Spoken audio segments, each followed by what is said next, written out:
नमस्कार, मैं संतोषी स्वागत करती हूं आपका आपके अपने YouTube चैनल संतोषी क्लासेस में। आज की इस वीडियो में हम लोग बात करने जा रहे हैं हिंदी टू इंग्लिश।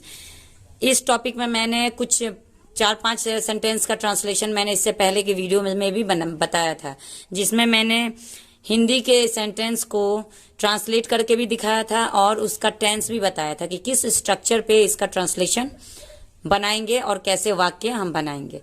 तो चलिए 5-6 हम लोग सेंटेंस बनाए थे और आगे का सेंटेंस अब आगे देखते हैं। तो वीडियो को स्टार्ट करते हैं। तो सबसे पहला जो सेंटेंस है, तुमने पढ़ाई क्यों छोड़ी। ठीक, तो यहाँ पे देखिए, मैंने पिछले वीडियो में भी आप लोग को बताया था कि अगर क्या से कोई भी सेंटेंस शुरू होता है तो हम हेल्पिंग वर्ब से स्टार्ट करते हैं। ठीक, हेल्पिंग वर्ब से। लेकिन यहाँ पे क्या हुआ है कि क्या से शुरू नहीं है, यहाँ पे सब्जेक्ट से शुरू है। तुमने क्या है, हमारा सब्जेक्ट है। तो जब सब्जेक्ट के बाद क्वेश्चन आता है, क्योंकि क्यों यहाँ पे आया है, पहले सब्जेक्ट आया है उसके बाद क्यों आया है। तो जब सब्जेक्ट के बाद क्यों आता है तो हमें क्या लगाना पड़ता है, WH फैमिली। मैंने उसके बारे में भी आप लोगों को बताया था WH फैमिली क्या होता है। जैसे कि what, why, when, where, how, ये सब क्या है, WH फैमिली के अंडर में आता है। सबसे पहले हम लोग देख लेते हैं कि ये कौन से टेंस में सेंटेंस है। टेंस भी जानना बहुत जरूरी है, क्योंकि टेंस जानेंगे तब हम उसका स्ट्रक्चर बनाएंगे। क्योंकि आज भी मैंने इंटरोगेटिव सेंटेंस ही लाया है। इंटरोगेटिव सेंटेंस में सबसे ज्यादा कंफ्यूजन रहता है। सिंपल सेंटेंस ट्रांसलेट हो जाता है, लेकिन जब इंटरोगेटिव सेंटेंस की बात आती है तब बहुत से बच्चे गलतियां कर देते हैं। ठीक है, चलिए ठीक है, देखते हैं सबसे पहले टेंस कौन सा बन रहा है। तुमने पढ़ाई क्यों छोड़ी। यहाँ पे छोड़ी यानी कि बीत चुका है ना, सिंपल है। यहाँ पे चुका है, चुके हैं, हो रहे होंगे या रह चुके होंगे, ऐसा कुछ भी नहीं है। तो ये हमारा सिंपल है कि तुमने पढ़ाई क्यों छोड़ी। तो ये हमारा कौन सा होगा, पास्ट इंडेफिनिट।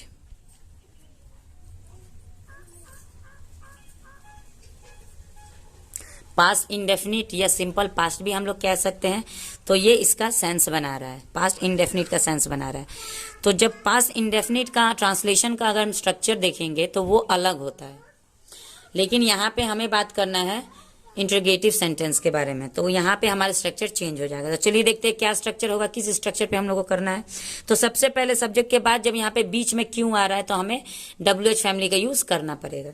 तो यहाँ पे पहले होगा WH फैमिली, WH फैमिली। उसके बाद हम लगाएंगे डिड, हेल्पिंग वर्ब है। उसके बाद लगेगा सब्जेक्ट, वर्ब का first form plus object. Question mark होगा क्योंकि ये इंटरोगेटिव सेंटेंस है। तो चलिए देखते हैं अब इसका ट्रांसलेशन कैसे बनाएंगे। इसी स्ट्रक्चर के बेस पे हमें ट्रांसलेशन बनाना है। तो सबसे पहले WH फैमिली, क्यों का क्या होता है, Y.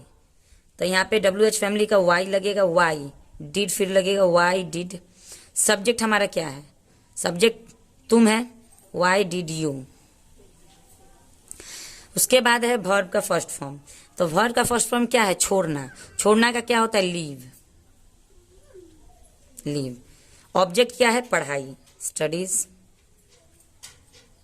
Question mark, why did you leave studies. ठीक, यहां तक क्लियर है, कोई दिक्कत। अगर आप स्ट्रक्चर समझ जाएंगे ना तो आपके लिए बहुत ही आसान हो जाएगा, हलवा हो जाएगा, जैसे कि आप समझ लीजिए हलवा हो जाएगा ट्रांसलेशन। तो इसीलिए इंटरोगेटिव सेंटेंस और सिंपल सेंटेंस का टेंस के हिसाब से सारा स्ट्रक्चर अगर आप लिख रहे हैं, नोट कर रहे हैं तो बहुत बढ़िया है। नहीं नोट करेंगे तो फिर भूल जाएंगे, वीडियो देखेंगे तब तक याद रहेगा, फिर भूल जाएंगे। चलिए नेक्स्ट सेंटेंस देखते हैं।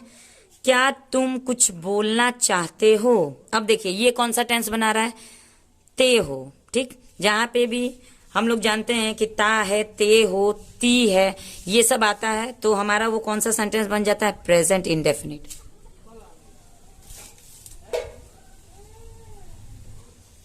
तो चलिए इसका स्ट्रक्चर देख लेते हैं। इसका स्ट्रक्चर कैसे हम लोग का बनेगा। तो यहाँ पे देखिए सेंटेंस क्या से शुरू हो रहा है। इससे पहले क्या हो रहा था कि तुम से, सब्जेक्ट से शुरू हो रहा था। यहाँ पे सब्जेक्ट से नहीं शुरू हो रहा है, यहाँ पे क्या से शुरू हो रहा है। तो यहाँ पे हमारा WH फैमिली नहीं लगेगा। WH फैमिली सिर्फ वहां पे लगता है जहां सब्जेक्ट से स्टार्ट होता है और क्वेश्चन बीच में कहीं होता है। यहाँ पे क्वेश्चन हमारा सबसे पहले स्टार्ट में है क्या। तो यहाँ पे हम डू डस से स्टार्ट करेंगे, do does plus subject plus verb का फर्स्ट फॉर्म प्लस ऑब्जेक्ट। उसके बाद क्वेश्चन मार्क, इंटरोगेटिव है। अब इसी के स्ट्रक्चर के बेस पे हम लोग ट्रांसलेशन बनाएंगे। चलिए देखते हैं। तो यहाँ पे क्योंकि तुम है, तुम का क्या होता है, यू। तो यू के साथ हम हमेशा क्या लगाते हैं, डू लगाते हैं। Do, you. अब यहाँ पे सब्जेक्ट क्या है, सॉरी सब्जेक्ट तो तुम हमने लगा दिया। अब यहाँ पे वर्ब क्या है, वर्ब का क्या है, चाहना। वर्ब हमारा क्या है, चाहना। बोलना भी वर्ब है, लेकिन बोलना चाहते हो तो यहाँ पे हमारा चाहना लगेगा, वांट। अब हम बोलना का लाएंगे टू स्पीक। कुछ का क्या होता है, समथिंग। एक भी चीज को नहीं मिस करना है, ये नहीं जो एक लिख दिए एक को मिस कर ले, ऐसे नहीं होता है। तो इसका क्या सेंटेंस बनेगा, do you want to speak something. ठीक है, यहां तक क्लियर है, कोई दिक्कत? अगर कोई भी डाउट होगा, कंफ्यूजन होगा तो प्लीज कमेंट सेक्शन पे अपना मैसेज छोड़े, मैं जरूर रिप्लाई करूंगी। चलिए आगे बढ़ते हैं। तुम मुझे क्यों नहीं समझते हो, तुम मुझे क्यों नहीं समझते हो। ठीक, सबसे पहले हम लोग देखेंगे कि ये सेंटेंस जो है कौन से टेंस में है। तो यहाँ पे भी हमारा क्या आ रहा है, ते हो। ते हो तो ये क्या है, प्रेजेंट इंडेफिनिट। ठीक, प्रेजेंट इंडेफिनिट ये टेंस है, तो यहाँ पे भी हमारा स्ट्रक्चर सेम रहेगा, सेम रहेगा। प्रेजेंट इंडेफिनिट ये भी है, प्रेजेंट इंडेफिनिट वो भी है, लेकिन यहाँ पे कुछ अंतर आ गया है। क्या अंतर आ गया है, तुम मुझे क्यों नहीं समझते। यहाँ पे तुम सब्जेक्ट पहले आ गया और क्वेश्चन बीच में चला गया, तो यहाँ पे फिर हमें लग जाएगा क्या, WH फैमिली। WH फैमिली, उसके बाद फिर same structure do does. Do does वाला अभी मैंने जो बताया आप लोग को, do does plus subject plus verb का, सॉरी फिर यहाँ पे नॉट होगा क्योंकि ये यहाँ पे नहीं है, यानी कि नेगेटिव सेंटेंस है। नेगेटिव सेंटेंस में नॉट लगेगा, उसके बाद वर्ब का फर्स्ट फॉर्म, उसके बाद ऑब्जेक्ट, क्वेश्चन मार्क रहेगा, इंटरोगेटिव सेंटेंस है इसीलिए। अब इसके बेस पे हम लोग ट्रांसलेट करके देखते हैं। चलिए ठीक है, चलिए। अब WH फैमिली में क्या है, क्यों। यहाँ पे क्यों, क्यों का मतलब क्या होता है, वाई। वाई, तो वाई डू डज में क्या आएगा, डू आएगा। क्यों, क्योंकि यहाँ पे तुम लगा हुआ है, तो तुम के साथ हम लोग हमेशा डू लगाते हैं, डू। अब देखिए यहाँ पे कंस्ट्रक्शन फॉर्म अगर हम लोग लगाना चाहे तो हम लोग कंस्ट्रक्शन फॉर्म लगा सकते हैं।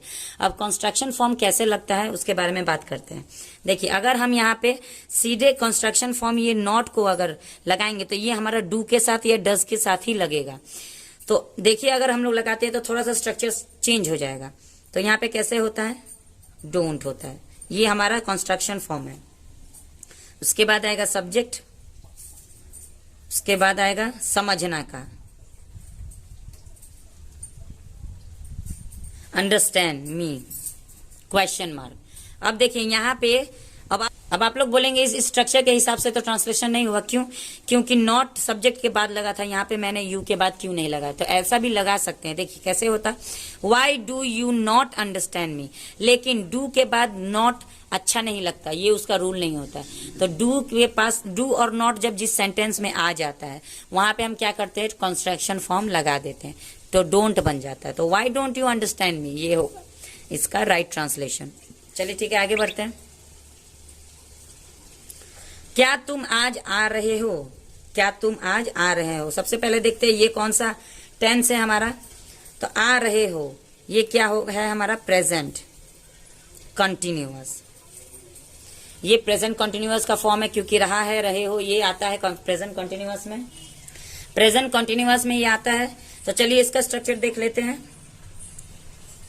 इज, अब यहाँ पे देखिए क्या क्या पहले आ रहा है, तुम बाद में आ रहा है। तो तुम सब्जेक्ट है और क्या क्या से हमारा स्टार्ट होगा। तो जब क्या से स्टार्ट होगा और प्रेजेंट कंटिन्यूअस है तो वहां पे हम क्या लगाएंगे, is am are plus subject, subject plus verb का first form plus ING. ING क्यों लगाते हैं, क्योंकि कंटिन्यूअस में आईएनजी लगता है, प्लस ऑब्जेक्ट क्वेश्चन मार्क क्योंकि इंटरोगेटिव है। अब इसको इस स्ट्रक्चर पे हम लोग ट्रांसलेट करके देखते हैं। तो यहां पे तुम के साथ क्या लगेगा, आर यू, उसके बाद क्या होगा, आ रहे हो यानी coming, are you coming today, आज का क्या होगा, टुडे, क्वेश्चन मार्क।